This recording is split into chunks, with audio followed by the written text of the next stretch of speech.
Et salut la tech, aujourd'hui on se retrouve pour une nouvelle vidéo pour le unboxing du téléphone pliant le plus fin du monde. J'ai nommé le Honor Magic V2. C'est l'heure de l'ouvrir. Donc on a un petit scotch ici, on va prendre un ciseau, enfin plutôt un couteau pour essayer de le couper. Voilà, proprement le scotch. Tac, tac. Essayez de me mettre au mieux pour que vous puissiez voir aussi correctement de votre côté. Oh. Une boîte vraiment jolie. Vraiment très jolie. On a toutes les inscriptions derrière.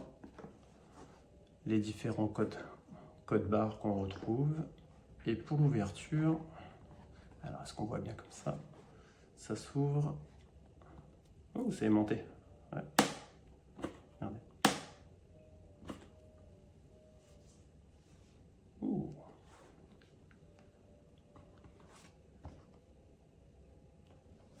On a en premier donc le téléphone qui est juste là.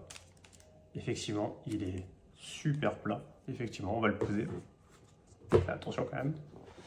On retrouvera également dans la boîte, hop, on a la petite ouverture ici. Donc,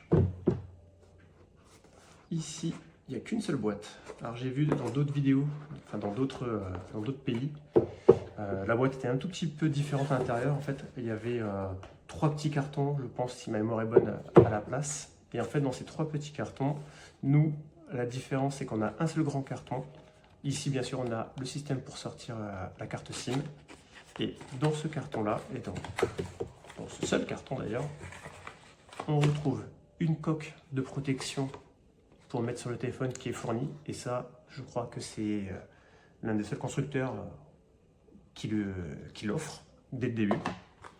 On retrouve bien sûr les différentes notices et surtout le câble USB-C.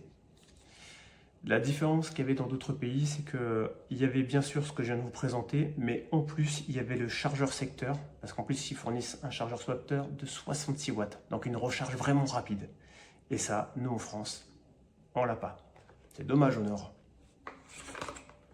Allez, on met ça de côté, tac, tac, tac, et on en vient au téléphone. Donc le téléphone, on peut l'ouvrir par ici, mais je pense qu'on peut tout simplement le glisser, visiblement. Oui, c'est bien ce que je pensais. Donc là, il est directement en position ouverte. Je ne sais pas si vous voyez bien. C'est la version noire que j'ai prise. De l'autre côté, hop, le grand écran. Et bien sûr, en version fermée. Je ne sais pas si vous pouvez vraiment vous rendre compte, mais il est vraiment très fin. C'est impressionnant pour un téléphone pliant. J'ai choisi la version noire. Il y avait une version aussi violette sur leur site. Mais ce qu'il faut savoir, c'est que la version violette était un tout petit peu plus épaisse. Je crois refermée de 0,2 mm si ma mémoire est bonne. Et un tout petit peu plus lourd de 6 grammes. J'ai voulu opter pour le noir parce que j'aimais bien le côté noir, la texture, c'est imitation cuir hein, qu'ils ont voulu faire derrière. Et du coup, ça le rendait aussi plus fin. Bon, il n'y a plus qu'à le brancher. Il me tarde de le brancher, de le paramétrer, de le tester. Et ça, je vous le montrerai dans une prochaine vidéo. Allez, à bientôt!